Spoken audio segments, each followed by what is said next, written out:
আজকে পিসি ক্লার্কশিপের সেশন ওয়ানের যে ম্যাথগুলো ছিল সেটা একটা ভিডিও দিয়েছি পার্ট ওয়ান, এটা পার্ট টু ভিডিও। এখানে কতগুলো অঙ্ক আমি সলভ করে দেখাচ্ছি খুব সহজভাবে কীভাবে করা যায়। শুরু করছি। প্রথম অঙ্ক, একজন দোকানদারের কাছে যে পরিমাণ ডিম আছে তার 5% ভাঙা, বাকি ডিমের 93% বিক্রি করার পরে তার কাছে 266 ডিম অবশিষ্ট থাকে। প্রথমে তার কাছে কতগুলি ডিম ছিল? তাহলে 5% ভাঙা, আমি ধরে নিচ্ছি যে তার কাছে প্রথমে ডিম ছিল এক্সটি, তার মধ্যে 5% ভাঙা, তাহলে ভালো ডিম কতগুলো ছিল? গোটা ডিম।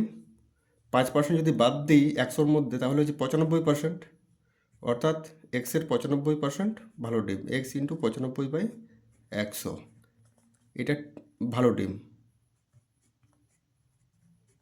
ভালো ডিম বাকি ডিমের 93% বিক্রি করার পরে বাকি যে ডিমটা আছে বাকি ডিম, এই ডিমের 93% বিক্রি করার পরে তার কাছে 266টি ডিম অবশিষ্ট থাকে, অর্থাৎ 93% বিক্রি হয়ে গেছে আর বাকি যে ডিম আছে সেগুলো হচ্ছে 266টি।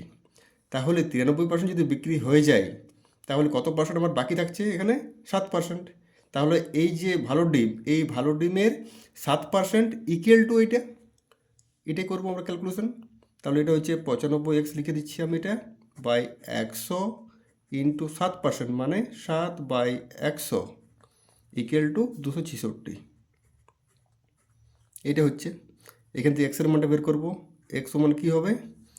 266 গুণিত 100 গুণিত 100 বাই 95 গুণিত 7 নিচে চলে আসবে। এটা 5 দিয়ে যদি আমি কাটি, 5 19 95, 5 20 100, 19 দিয়ে কাটলে হচ্ছে 19 একে 19, 7 76, 4 19 76, 7 দুগুণে 14, তাহলে হচ্ছে 20 ইন্টু 2 মানে 40 ইন্টু 100, 4000। তাহলে আমার ভালো ডিম ছিল 4000। এটা হবে নেক্সট অঙ্ক। একটি ধনাত্মক সংখ্যা যার সঙ্গে 1000 যোগ করলে যোগফল সংখ্যাটির সাথে 1000 গুণ করলে গুণফলের থেকে বড় হয়। ধনাত্মক সংখ্যাটি হলো কত? তাহলে যোগ করলে বেশি হচ্ছে, গুণ করলে কম হচ্ছে। সেরকম সংখ্যা একটি আছে, সেটা হচ্ছে 1 দিয়ে যদি হয়। কারণ কি, আমরা যদি কোনো একটি সংখ্যার সঙ্গে যদি 1 দিয়ে গুণ করি তাহলে কি হয়? সেই সংখ্যাটাই হয়। কিন্তু যদি আমরা যোগ করি তাহলে 1 বেড়ে যায়। এখানে 1000 দ্বারা যদি আমি যোগ করি তাহলে 1 যোগ করলে 1000-এর সঙ্গে কত হবে? 1000 যুক্ত 1 ইকুয়াল টু 1001। আর 1000 গুণ করলে 1-এর সঙ্গে কত হয়? 1000 হয়। তাহলে গুণ করলে কম হচ্ছে, যোগ করলে বেশি হচ্ছে। ঠিক আছে, খুব সহজ অঙ্ক। নেক্সট অঙ্ক, A B C O D এর মধ্যে 750 টাকা এমনভাবে ভাগ করা হলো যাতে এ এর প্রাপ্ত টাকা বি ও সি এর প্রাপ্ত টাকার যোগফলের সমান হয়। বি এর প্রাপ্ত টাকা সি এর থেকে 125 টাকা বেশি হয় এবং ডি ও সি এর প্রাপ্ত টাকার পরিমাণ সমান হয়। এর প্রাপ্ত টাকার পরিমাণ কত? এর প্রাপ্ত টাকা কত সেটা বের করতে হবে। তাহলে এখানে বি এর প্রাপ্ত টাকা সি এর থেকে 125 টাকা বেশি, আমি সিটা ধরে নিচ্ছি যে সি এর টাকা এক্স, তাহলে বি এর প্রাপ্ত টাকা সি এর থেকে 125 টাকা বেশি, তাহলে বি এর কত হবে? 125 বেশি, তাহলে 125 প্লাস এক্স লিখে দিলাম। আর কি বলা আছে আমার? এ এর প্রাপ্ত টাকা বি ও সি এর প্রাপ্ত টাকা যোগফলের সমান, তাহলে এ এর প্রাপ্ত টাকা বি আর সি এর প্রাপ্ত টাকা যোগফলের সমান, তাহলে x plus 125 plus x equal to 2x plus 125। এ হয়ে গেল। আর ডি ও সি এর প্রাপ্ত টাকার পরিমাণ সমান, তাহলে D equal to X, C সমান। এইবারে এগুলোকে আমরা যোগ করব, 1 2 3 4, এই টাকাটা দেওয়া আছে 750 টাকা, 750 টাকা। তাহলে যোগ করলে আমরা কি পাচ্ছি? কতগুলো এক্স পাচ্ছি? এখানে একটা এক্স, এখানে একটা এক্স, দুটো, 2 4 1 5, 5x, 5x প্লাস এখানে 125, এখানে 125, 250, আর তো নেই, তাহলে 250, এইটা ইকুয়াল টু 750 750 বা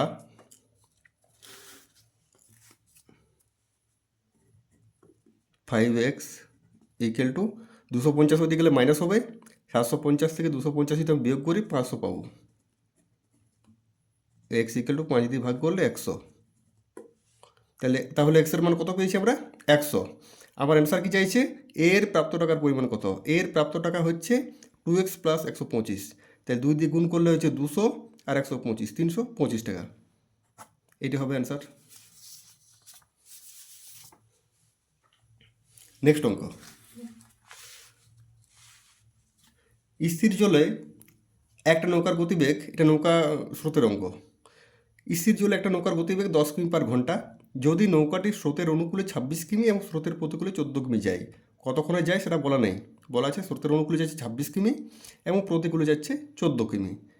তাহলে স্রোতের গতিবেগ কত? আমরা যখন নৌকার গতিবেগ বের করি তখন কী করি আমরা? স্রোতের অনুকূলে কত কিমি যাচ্ছে এবং প্রতিকূলে কত যাচ্ছে, তাহলে নৌকার একটা পাওয়া যায় আর কি, গতিবেগটা। এখানে তো টাইম দেওয়া নেই যে ক ঘন্টা যাচ্ছে, তাহলে স্রোতের অনুকূলে যাচ্ছে এখানে 26 কিমি প্লাস প্রতিকূলে যাচ্ছে 14 কিমি বাই 2, এটা ইকুয়াল টু পাচ্ছি আমরা উপরে যোগ করে 40/2 ইকুয়াল টু 20। তাহলে নৌকার যেটা সিম্পল গতিবেগ, যেটা স্বাভাবিক গতিবেগ, সেই গতিবেগে গেলে কত যাচ্ছে? 20 কিমি যাচ্ছে। কিন্তু নৌকার গতিবেগ আমার তো দেওয়া আছে 10 কিমি পার ঘন্টা, অর্থাৎ নৌকাটা স্বাভাবিক গতিবেগে চললে কতক্ষণ চলছে? 2 ঘন্টা। তাহলে নৌকাটা স্রোতের অনুকূলে 2 ঘন্টা যাচ্ছে 26 কিমি এবং স্রোতের প্রতিকূলে 2 ঘন্টা যাচ্ছে 14 কিমি। এটা বের করার জন্য টাইমটা আমি বের করলাম।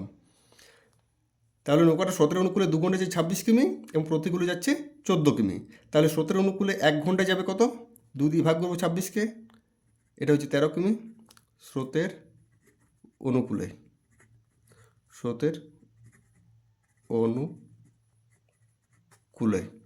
আর 7 কিমি হচ্ছে 2 দিয়ে ভাগ করলে 14কে 7 হচ্ছে স্রোতের প্রতিকূলে। ঠিক আছে, তাহলে নৌকার গতিবেগ হচ্ছে 10 কিমি, স্রোতের অনুকূলে যাচ্ছে 13 কিমি, প্রতিকূলে যাচ্ছে 7 কিমি। আমার বলেছে স্রোতের গতিবেগ কত? তাহলে আমরা কি পাই? স্রোতের অনুকূলে যেটা যায় মাইনাস নৌকার গতিবেগ যেটা, সেটা বিয়োগ করলে আমরা পেয়ে যাব স্রোতের গতিবেগ। তাহলে স্রোতের অনুকূলে যাচ্ছে 13 মাইনাস 10 ইকুয়াল টু 3 কিমি স্রোতের বেগ। আবার প্রতিকূলে হলে কি হয়? নৌকার বেগ মাইনাস স্রোতের বেগ হয়, সেখানে 10 বিয়োগ 7 করলে আমরা 3 পাবো।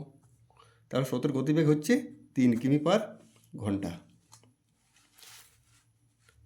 সেনাপতি সহ 1200 জনের একটি সৈন্যদল ট্রেনে যাত্রা করছেন। সেনাপতি সহ 1200 জনের একটি সৈন্যদল। যদি প্রত্যেক 15 জন সৈনিকের জন্য একজন করে সেনাপতি নিযুক্ত থাকেন, তবে ওই দলের মোট সেনাপতির সংখ্যা কত হবে? যদি প্রত্যেক 15 জন সৈনিকের জন্য, তাহলে 15 জন সৈনিকের জন্য একজন করে থাকছে সেনাপতি, তাহলে 15 জন সৈনিক তার সঙ্গে একজন সেনাপতি মিলে মোট হচ্ছে 16 জন। আর আমার বলা আছে সেনাপতি সহ কতজন আছে? 1200 জন আছে। তাহলে 1200 জনের মধ্যে সেনাপতির সংখ্যা কত? তাহলে আমি 16 দিয়ে যদি আমি এটা ভাগ করি তাহলেই পেয়ে যাব 1200/16, 4 4 16, 4 3 12, 300 হচ্ছে 4 দিয়ে কাটলে 4 7 28, 4 5 20, 75, 75। এক ব্যক্তি 1,65,000 টাকা তার কন্যা, স্ত্রী ও পুত্রের মধ্যে এমনভাবে ভাগ করে দেন যাতে কন্যার প্রাপ্ত টাকার অর্ধেক, স্ত্রীর প্রাপ্ত টাকার 1/4 ও পুত্রের প্রাপ্ত টাকার 1/5 সমান হয়। কন্যার প্রাপ্ত টাকার পরিমাণ কত হবে? খুব সহজ অঙ্ক এটা। তাহলে কন্যা, স্ত্রী আর পুত্র, যাতে কন্যার প্রাপ্ত টাকা অর্ধেক, ডটার লিখছি কন্যাকে, তাহলে ডটারের কী হচ্ছে? প্রাপ্ত টাকার অর্ধেক। তাহলে ডটার অর্ধেক মানে D/2, 1/2, 1/2 দ্বারা গুণ করলে অর্ধেক। এটা সমান বলা হচ্ছে স্ত্রীর প্রাপ্ত টাকার 1/4, স্ত্রী ওয়াইফ বাই 1/4 মানে ওয়াইফ ইন্টু 1/4 করলে নিচে 4টে চলে আসছে। আর পুত্রের প্রাপ্ত টাকার 1/5 সমান, পুত্র হচ্ছে সন 1/5, এটা সমান ধরে নিচ্ছি আমরা কে। তাহলে ডি সমান কত পাচ্ছি? 2K। ডাব্লিউ সমান কত পাচ্ছি? 4K। আর সমান পাচ্ছি 5K। অনুপাত করলে কত পাচ্ছি? 2:4:5। ডটার, ওয়াইফ আর সন, অনুপাতটা হচ্ছে এইটা। কন্যার প্রাপ্ত টাকার পরিমাণ কত হবে? কন্যা আমার ডটার 2, তাহলে ডটারের 2 বাই মোট অনুপাত কত? 5, 4, 9 আর 2, 11। মোট টাকা কত? 1,65,000। 1,65,000। 11 দিয়ে কাটলে হচ্ছে 11কে 11, 5 55, 5 55, 3টে 0, 15,000 ইন্টু 2 ইকুয়াল টু হচ্ছে 30,000 টাকা। 1, 2, 3, 4, 30,000 টাকা। 30,000 টাকা হচ্ছে কন্যার। যদি বলা থাকতো ওয়াইফের প্রাপ্ত টাকার পরিমাণ কত, ওয়াইফের প্রাপ্ত টাকার পরিমাণ কত, তাহলে ওয়াইফের কত? অনুপাত 4, 4/11 করতাম। যদি বলতো সনের পুত্রের প্রাপ্ত টাকার পরিমাণ কত, 5/11 দ্বিগুণ করতাম, বাস। নেক্সট,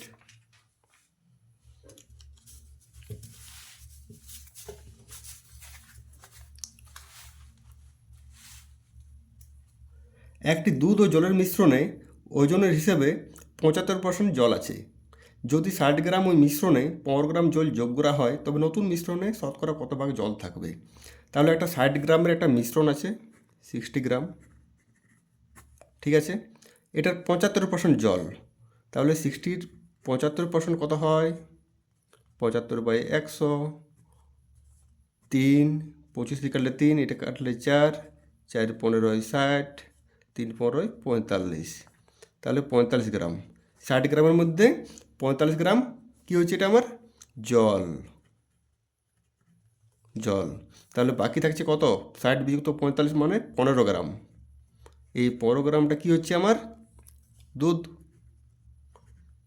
ঠিক আছে। যদি 60 গ্রাম ওই মিশ্রণে 15 গ্রাম জল যোগ করা হয়, জল কত যোগ করা হয়েছে? 15 গ্রাম। 45 ছিল, আরও 15 যোগ হচ্ছে, তাহলে হচ্ছে আমার 45 + 15 ইকুয়াল টু 60 যোগ করা হয়। তবে নতুন মিশ্রণে শতকরা কত ভাগ জল থাকবে?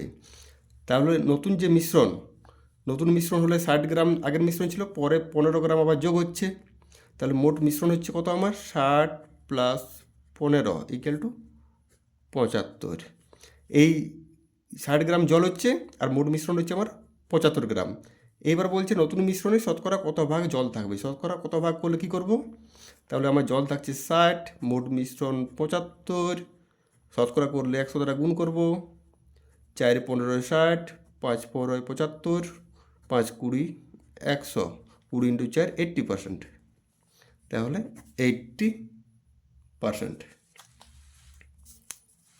এক ব্যক্তি ট্রেনে যাত্রা করার সময় 1 মিনিটে 21টি টেলিফোন পোস্ট দেখতে পান। 1 মিনিটে 21টি। যদি টেলিফোন পোস্টগুলির মধ্যেকার দূরত্ব 50 মিটার হয় তবে ট্রেনটির গতিবেগ কত ছিল? এখানে অঙ্কটা হচ্ছে 21টি টেলিফোন যে পোস্ট আছে এইটা হচ্ছে মেন জায়গা। যদি 3টা টেলিফোন পোস্ট থাকে, ধরে নিচ্ছি 3টে আছে, 1টা 2টো 3টে, মধ্যেকার দূরত্ব যদি 50 মিটার করে হয়, তাহলে এটা 50 মিটার, এটা হচ্ছে 50 মিটার। মোট কত হচ্ছে? 50 গুণিত 2, দুটো ডিস্টেন্স হচ্ছে 50 মিটার, এটা হচ্ছে 50 মিটার। অর্থাৎ 3টা টেলিগ্রাম পোস্ট থাকলে আমার ডিস্টেন্সটা আমি কী বের করছি? যেটা ডিস্টেন্স তার সঙ্গে 2 গুণ হচ্ছে, মানে 1 কম। তাহলে যদি 21টি টেলিফোন পোস্ট থাকে 50 মিটার করে, তাহলে কত গুণ হবে? 50 গুণিত 21-এর জায়গায় 20 equal to 1000 metre. 1000 metre equal to 1 kilometre. 1 kilometre. তাহলে এক ব্যক্তি ট্রেনে যাত্রা করার সময় 1 মিনিটে 21টি টেলিফোন পোস্ট দেখতে পান। অর্থাৎ 1 মিনিটে দেখছে, যাচ্ছে ট্রেনটা কত? 1 কিলোমিটার। 1 কিলোমিটার। তাহলে ট্রেনটির গতিবেগ কত? তাহলে 60 মিনিট কত হবে? 60 গুণিত 1 সমান 60 কিমি। তবে ট্রেনটির গতিবেগ হবে 60 কিমি পার ঘন্টা। কত টাকার 5/12 অংশ 100 টাকার এত অংশের সমান হবে? কত টাকার? x টাকা ধরে নিচ্ছি, তাহলে x টাকার 5/12 অংশ ইকুয়াল টু হচ্ছে x ইন্টু 5/12 সমান 100 টাকার 3 × 3 = 4, 3 4 12, 3 15/4, 15/4 কাটাকুটি করলে 4 25 100, এটা হচ্ছে বা এক্সের মানটা তাহলে বের করব। এক্স ইকুয়াল টু কী হবে, 12টা নিচে আছে, এদিকে গেলে কী হবে, গুণ হয়ে যাবে। 25 গুণিত 15 গুণিত 12 বাই নিচে হচ্ছে 5। 5 দিয়ে কাটলে কত হচ্ছে 5, 5 ইন্টু 12, 5 12 60, 60 ইন্টু 15 ইকুয়াল টু 900 টাকা। ঠিক আছে, তাহলে এই পার্টে 9টা অঙ্ক দিয়ে দিয়েছি, আর নেক্সট পার্ট যেটা থাকবে ওটাতে 12টা অঙ্ক দিয়ে দেবো। তাহলে কমপ্লিট হয়ে যাবে সেশন 1 যে এক্সাম হয়েছিল ম্যাথের। পরপর এইভাবে আমি বাকিগুলো দিয়ে দেবো, মন দিয়ে দেখো তোমরা। এখানে অঙ্কগুলো বিশেষ করে বিভিন্ন পরীক্ষা কাজে লাগবে, রেল আছে, ডাব্লিউবি আছে, কলকাতা পুলিশ আছে, বা আরও যেসব পরীক্ষা আছে এখান থেকে অঙ্কগুলো বিশেষ করে আসে পরীক্ষাতে। এরকম টাইপেরই থাকবে পরীক্ষায়, টাইপটা সেম, বিভিন্ন পরীক্ষা হোক টাইপটা সেম, তাই মন দিয়ে দেখো।